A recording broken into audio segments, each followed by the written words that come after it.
morning, I woke up and I looked to the side and I noticed something was off. Something was missing. Something that had been part of my daily routine for nearly 5 years had simply vanished.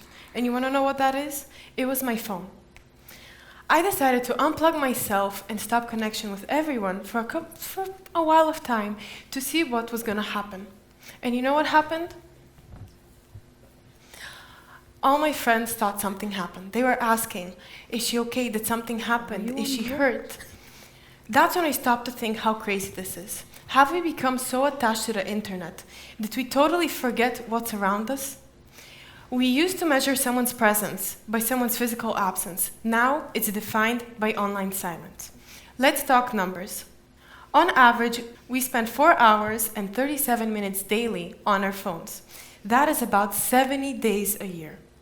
Of that 4 hours and 37 minutes, we spent 2 hours and 23 minutes on social media. That's 38 days a year. This means that by the age of 80, you would have spent 10 years of your life scrolling on social media. 10 years doing what? Arguing with people we've never met, watching strangers dance, comparing ourselves to photos that are filtered past recognition. 10 years lost. 10 years lost in a world where we never even physically attended. Is that what you want to spend 10 years of your life on? What are we surrendering our focus, time, and privacy to? We live in a world where we have normalized to share everything about ourselves. Our locations, our thoughts, our friends, what we enjoy doing in our free time, even our food. If you think this is safe, let me remind you of a book written 75 years ago, George Orwell's 1984. Orwell wrote about a fictional future where the government watches over and monitors people every second of the day. People were shaped to believe surveillance is normal. Doesn't that sound familiar? Back then, this was a terrifying fictional future.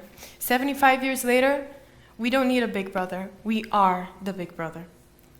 We voluntarily become our own prisoners by being locked in a digital cage. And it's not built from metal, but it's built from notifications and habits. Orwell wrote about a world where cameras and microphones were on every corner. Now, we don't need them on every corner, since we carry them around in our pockets. Think about it. Every time you browse, algorithms log what you believe, what you like, what you think.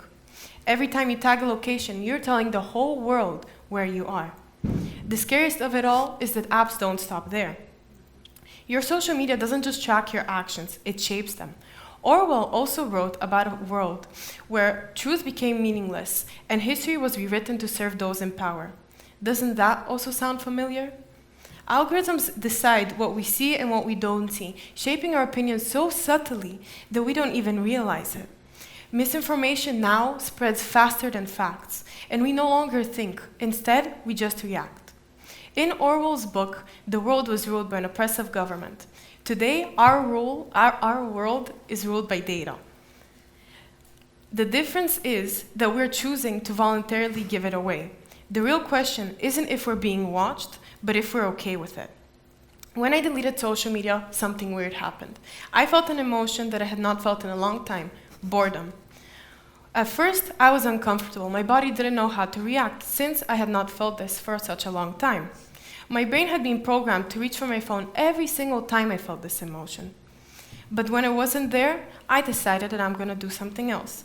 I turned my boredom into productivity.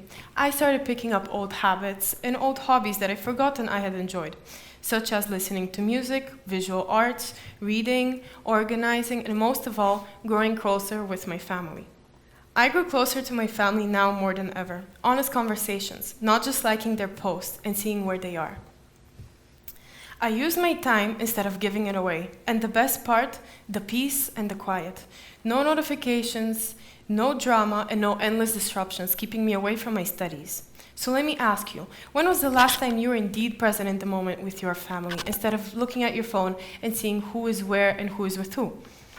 When was the last time you sat silently, feeling the feeling of boredom without reaching for your phone? How can you be sure that your phone is being controlled by you and social media is not controlling you?